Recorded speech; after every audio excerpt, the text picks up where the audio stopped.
नमस्कार दोस्तों, 16 मई 2008 नोएडा सेक्टर 25 की जलवायु विहार सोसाइटी। इस सोसाइटी का अपार्टमेंट L32, जिसमें सामने आती है देश की सबसे mysterious murder case, Aarushi Talwar murder. Aarushi Hemraj double murder case. देश की सबसे बड़ी मर्डर मिस्ट्री आरुषि हत्या। Tragic story: the double murder in Noida of a young girl Arushi and a man Hemraj. The Arushi murder case. ऐसा क्यों कहा जाता है इसे एक मोस्ट मिस्टीरियस मर्डर केस? ऐसा क्या हुआ था 16 मई की रात अपार्टमेंट L32 में? चलिए देखते हैं। अपार्टमेंट L32 ओन करते थे तलवास। घर में रहते थे 4 लोग, पति डॉक्टर राजेश तलवार, पत्नी डॉक्टर नुपुर तलवार, उनकी 14 साल की बेटी आरुषि तलवार और एक सर्वेंट हेमराज बंजाड़े। तलवार आरुषि के पैदा होने के बाद 1994 में ही इस बिल्डिंग में शिफ्ट हो गए थे, क्योंकि इसी बिल्डिंग में रहते थे आरुषि के नाना नानी यानी डॉक्टर नुपुर तलवार के माता पिता भालचंद्र चिटनीस और उनकी वाइफ लता चिटनीस। डॉक्टर राजेश तलवार और डॉक्टर नुपुर तलवार डेंटिस्ट थे और वो मेडिकल कॉलेज में मिले थे, जिसके बाद उनकी लव मैरिज हुई थी। तलवार कपल का नोएडा और हौस खास में क्लिनिक था, जिसमें वो शिफ्ट्स में काम किया करते थे। उनकी बेटी आरुषि तलवार नोएडा के दिल्ली पब्लिक स्कूल में पढ़ती थी। हेमराज एक लिविंग सर्वेंट था जो पिछले 2 साल से उन्हीं के घर में रहता था। पूरा नाम हेमराज बंजाड़े। 16 मई की रात हुई वो घटना को पूरी डिटेल में जानने के लिए हमें अपार्टमेंट L32 का वो लेआउट जानना भी बहुत जरूरी है। इस अपार्टमेंट में एंट्री के लिए टोटल 3 डोर थे। सबसे बाहर वाला डोर था ग्रिल डोर, जिसके अंदर आते ही था पैसेज A। उसके आगे थे 2 डोर जो एक ही फ्रेम में बनाए गए थे, जिसका बाहर वाला डोर था मेश डोर और अंदर था वुडन डोर। वुडन डोर से एंटर करते ही था पैसेज B। पैसेज B के लेफ्ट साइड में है किचन और राइट साइड में है सर्वेंट्स रूम, जिसमें हेमराज रहता था। पैसेज B के आगे था लिविंग रूम और लिविंग रूम के आगे पैसेज C।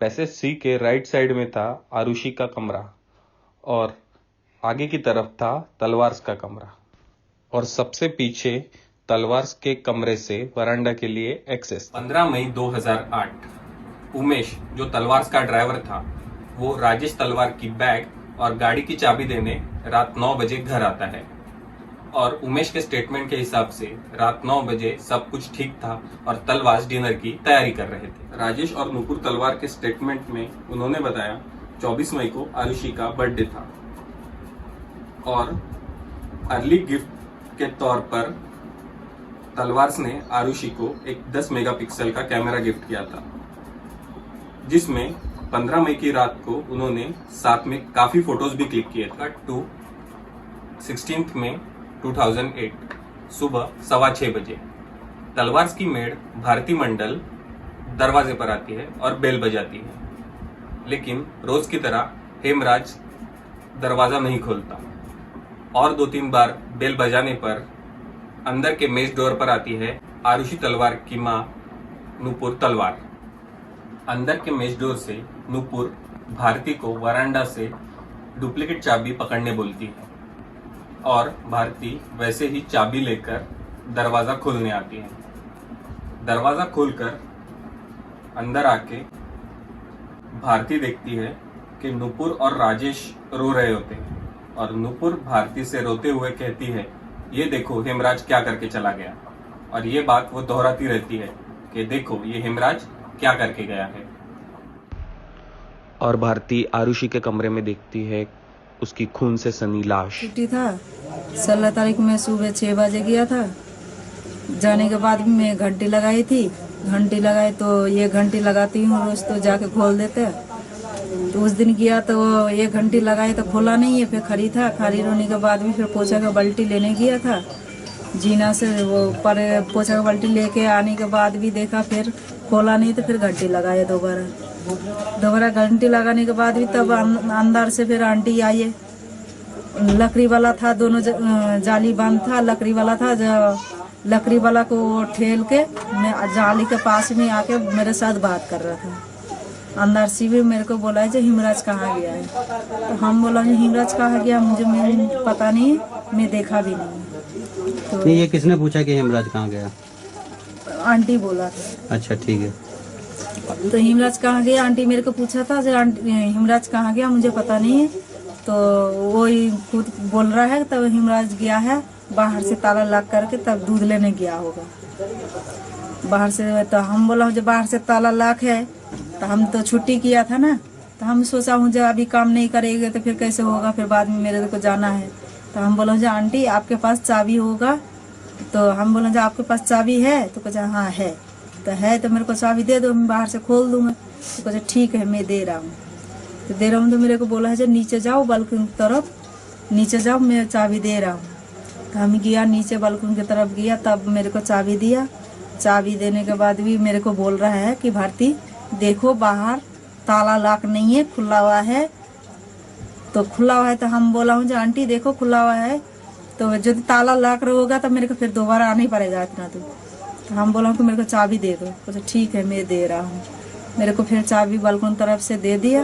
देने के बाद भी आइए, आने के बाद देखा जो आंटी और अंकल जी बाहर से, मैं जाली के तरफ से मेरे को देखने मिल रहा बाहर से जो आंटी और अंकल जी उस टाइम रोने लगी।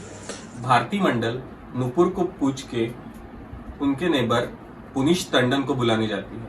पुनीश टंडन ऊपर आके देखते हैं और गार्ड को पुलिस को इन्फॉर्म करने। नोएडा पुलिस बॉडी पोस्टमार्टम के लिए भेज देते हैं और इन्वेस्टिगेट करने लगती है।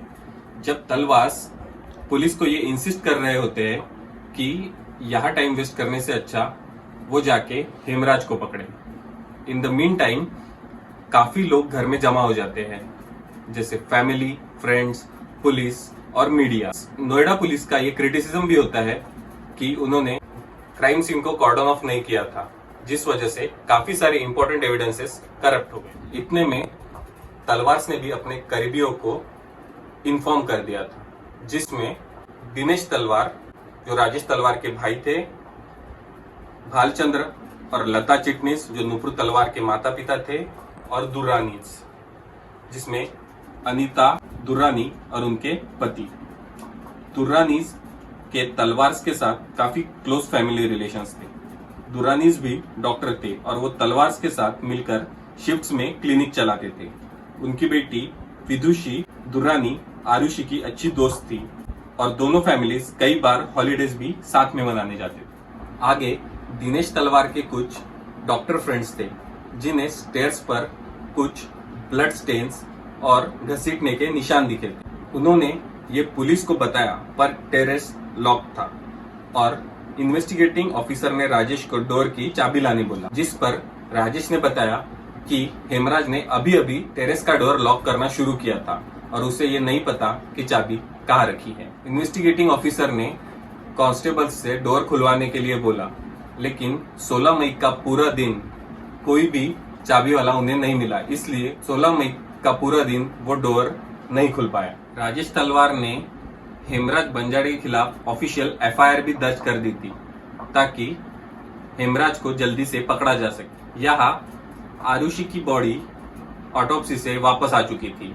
जिसके बाद तलवार ने उसकी अंतिम क्रिया करने के लिए अपनी तैयारी शुरू कर दी थी। आरुषि की ऑटोप्सी डॉक्टर सुनील दोहारे ने बनाई थी। ये इसीलिए इम्पोर्टेंट है क्योंकि डॉक्टर सुनील दोहारे ने अपनी स्टेटमेंट कई बार बदली, करीब करीब 5 से 6 बार। अगली सुबह यानी कि 17 मई 2008 तलवार आरुषि की अस्थि विसर्जन के लिए हरिद्वार निकल जाते हैं। के गौतम जो एक रिटायर्ड ऑफिसर थे और वो दिनेश तलवार को जानते थे और एक कर्टेसी कॉल के तौर पर घर पर आते हैं। दिनेश तलवार उनसे कंप्लेंट करता है कि टेरेस का दरवाजा अब तक खोला नहीं गया है, जबकि स्टेयर्स पर घसीटने के निशान और ब्लड स्टेन्स मिले हैं। के गौतम जो एक इन्फ्लुएंशियल रिटायर्ड ऑफिसर थे, उन्होंने इन्वेस्टिगेशन ऑफिसर को तुरंत कॉल किया और उन्हें जल्दी से दरवाजा खोलने के लिए बोला।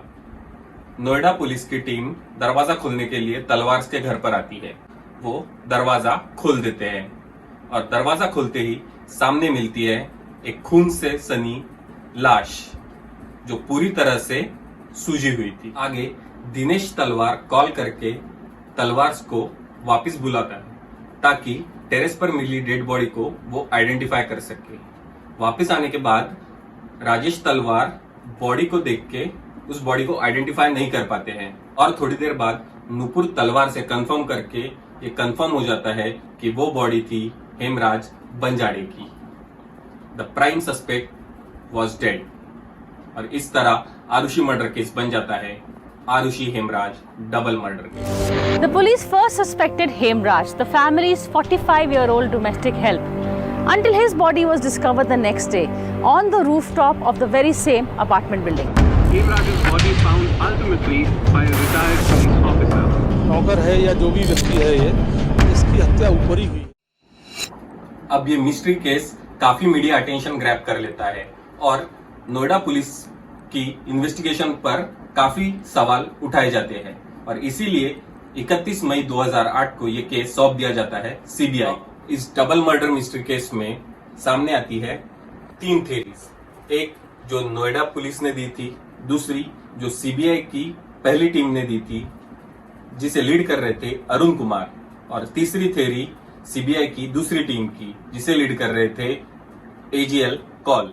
पहली थ्योरी जो नोएडा पुलिस ने दी थी कि आरुषि को राजेश और अनीता दुरानी के बीच के एक्स्ट्रा मैरिटल अफेयर के बारे में पता चल गया था और as a revenge she tried to have physical relation with Hemraj. 16 मई को राजेश 11 बजे घर आया और उसने हेमराज और आरुषि को ऑब्जेक्शनेबल पोजीशन में देखा और हेमराज को टेरेस पे ले जाके मार दिया। फिर वापिस आने के बाद उसने वैलेंटाइन्स फाइनेस्ट की स्कॉच पी और अपनी बेटी की ऑनर किलिंग कर दी with same hammer and scalpel. और इसमें एक अजीब बात यह थी कि नोएडा पुलिस की थ्योरी का पक्ष रखने के लिए आईजीपी गुरुदर्शन सिंह बार बार आरुषि को श्रुति नाम से बुला रहे थे। 16 तारीख को शारुति तलवार और हेमराज का कत्ल हुआ। 16 तारीख में सुबह पुलिस को खबर दी गई कि श्रुति का कत्ल हुआ है। दूसरी थ्योरी जो सीबीआई की पहली टीम ने दी थी जिसे लीड कर रहे थे अरुण कुमार। अरुण कुमार ने ऑब्जर्व किया कि नोएडा पुलिस की थ्योरी काफी हद तक सिमिलर थी कृष्णा के स्टेटमेंट से। कृष्णा जो तलवार के क्लिनिक का कंपाउंडर था।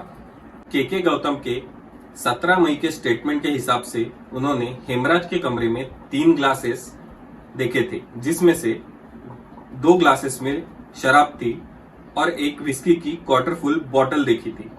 उसी के साथ गद्दे पे 3 डिप्रेशंस थे जो बताता था कि वहां 3 लोग बैठे हुए होंगे और बाथरूम काफी ज्यादा गंदा था जो सजेस्ट करता है कि घर में कोई बाहर से आया था जो हेमराज के कमरे में। के गौतम का ये स्टेटमेंट देखकर अरुण कुमार का शक जाता है हेमराज के जानने वालों पर, जिसमें था कृष्णा जो तलवार के क्लिनिक का कंपाउंडर था, दूसरा राजकुमार जो उनके दोस्त दुर्रानीस के यहाँ काम करता था और तीसरा था विजय मंडल जो नेबर पुनीश टंडन के यहाँ काम करता था और उसी बिल्डिंग में रहता था। आगे शक के बिना पर उन पर नार्को टेस्ट करवाया गया। नार्को टेस्ट के वक्त कई बातें सामने आई, जैसे कृष्णा ने अपने नार्को टेस्ट में कहा कि हेमराज और आरुषि को खुकरी से मारा गया। राजेश तलवार इसमें इन्वॉल्व नहीं हो सकते और राजकुमार और विजय मंडल इस दोनों कत्ल में जिम्मेदार है। विजय मंडल ने अपने नार्को टेस्ट में कहा कि कृष्णा के हाथ में उसने खुकरी देखी थी, आरुषि का रेप हुआ था और कृष्णा और राजकुमार हेमराज से लड़ रहे थे और टेरेस पर उन्होंने उसे मार दिया। राजकुमार के नार्को टेस्ट के हिसाब से उसने कृष्णा को दारू पीकर आरुषि के रूम में जाते हुए देखा और उसे पैनिक होकर मार दिया और जब हेमराज ने उसे कन्फ्रंट किया तो कृष्णा ने उसे भी मार दिया। नार्को टेस्ट के रिजल्ट कोर्ट में एडमिसिबल नहीं होते क्योंकि वो ड्रग देकर अनकॉन्शियस स्टेट में लिए जाते हैं। उसके बाद नार्को टेस्ट के रिजल्ट के आधार पर कृष्णा के घर की तलाशी ली गई। वहां पर एक खुकरी और ब्लड स्टेन पिलो कवर मिला, जिस पे फॉरेंसिक्स के हिसाब से हेमराज के ब्लड स्टेन्स थे। और ओवरऑल नार्को टेस्ट की रिपोर्ट और एविडेंसेस के आधार पर अरुण कुमार की थ्योरी के हिसाब से हेमराज और आरुषि को खुकरी से मारा गया था और उनका गला भी उसी खुकरी से काटा गया था। शायद वो वही खुकरी थी जो कृष्णा के घर से बरामद हुई। अरुण कुमार के थ्योरी के हिसाब से कृष्णा उनका प्राइम सस्पेक्ट था और विजय, मंडल और राजकुमार इस हत्या में कृष्णा के साथी थे। हालांकि तलवार पर भी 2 बार नार्को टेस्ट किया गया, लेकिन उन दोनों टेस्ट में तलवार एकदम क्लीन साबित हुए, यानी ऐसा कोई भी स्टेटमेंट उन्होंने नहीं दिया जिससे उन पर शक जा सके। तीसरी थ्योरी जो सीबीआई की दूसरी टीम ने दी थी, जिसे लीड कर रहे थे एजीएल कॉल, और एजीएल कॉल की थ्योरी अरुण कुमार की थ्योरी से एक कंप्लीट यूटर्न थी और नोएडा पुलिस की थ्योरी से काफी सिमिलर। एजीएल कॉल के हिसाब से दोनों मर्डर्स राजेश तलवार ने किए थे, क्योंकि राजेश ने हेमराज और आरुषि को ऑब्जेक्शनेबल पोजीशन में देखा और राजेश ने अपने गोल्फ क्लब से दोनों को मार दिया और स्कैल्पेल से उनका गला काटा। उसके बाद हेमराज को टेरेस पर ले गए और आरुषि के रूम को ड्रेसअप कर दिया, यानी हेमराज का ब्लड साफ करना और आरुषि के टॉयज को रूम में बराबर अरेंज करना। एविडेंस के तौर पर 12 गोल्फ क्लब की किट में से एक गोल्फ क्लब इनिशियली गायब था, जो बाद में नुपुर तलवार ने खुद लाकर दे दिया, जो घर में किसी ओल्ड स्टोरेज स्पेस में पड़ा था। इसे एक ऑनर किलिंग का केस भी बनाया गया और इसीलिए आरुषि का भी मर्डर किया गया, ऐसा एजीएल कॉल का मानना था। डॉक्टर सुनील दोहारे, जिन्होंने आरुषि का पोस्टमार्टम किया था, उन्होंने अपनी चेंज्ड स्टेटमेंट में कहा कि आरुषि की वजाइनल ओपनिंग नॉर्मल से वाइड ओपन थी, जबकि उन्होंने अपनी 16 मई की पहली स्टेटमेंट में आरुषि का कोई भी सेक्सुअल एंगल रिफ्यूट कर दिया था। एजीएल कॉल ने अपनी थ्योरी को बैक करते हुए 3 चीजें बताई। सर्जिकल स्कैल्पेल एक डॉक्टर के पास होना और उस प्रिसीजन से कैरोटिड आर्टरी को काटना एक डॉक्टर का ही काम हो सकता है। वॉचमैन के स्टेटमेंट के हिसाब से रात को कोई भी अंदर नहीं आया था और उसी स्टेटमेंट के आधार पर एजीएल कॉल ने किसी की भी घर में एंट्री की थ्योरी को कंप्लीटली ठुकरा दिया। ऑल्सो तीनों अक्यूज्ड कृष्णा, विजय और राजकुमार ने अपने एलिबाई भी प्रेजेंट किए थे, मतलब विटनेसेस जो अप्रूव करते थे उस वक्त वो उनके आसपास या साथ थे। विजय मंडल के एम्प्लॉयर पुनीश टंडन, उन्होंने कहा कि 9:30 तक विजय सोने चला गया था और कृष्णा और राजकुमार का भी कहना था वो अपने अपने घर पर ही उस वक्त सो रहे थे, जो उनकी फैमिली ने कंफर्म किया। आखिर ये मर्डर्स किए किसने? इन्वेस्टिगेटर्स के ऑपोजिट व्यूज और लैक ऑफ एविडेंस की वजह से आज तक ये पता नहीं चल पाया। शायद अगर पहले ही दिन इन्वेस्टिगेशन प्रॉपर किया होता, पॉलिटिकल इन्वॉल्वमेंट और करप्शन की गुंजाइश कम होती, तो शायद आज आरुषि और हेमराज के हत्यारे अपने कर्मों का फल भुगत रहे होते। अनफॉर्चुनेटली ये गुत्थी 16 साल बाद भी सुलझ नहीं पाई। होपफुली आरुषि तलवार और हेमराज बंजाड़े को इंसाफ मिलेगा कभी ना कभी। एनीवेज, आपको इस केस के बारे में क्या लगता है कमेंट्स में शेयर करिए। Thanks for watching and let's meet in the next video with new mystery.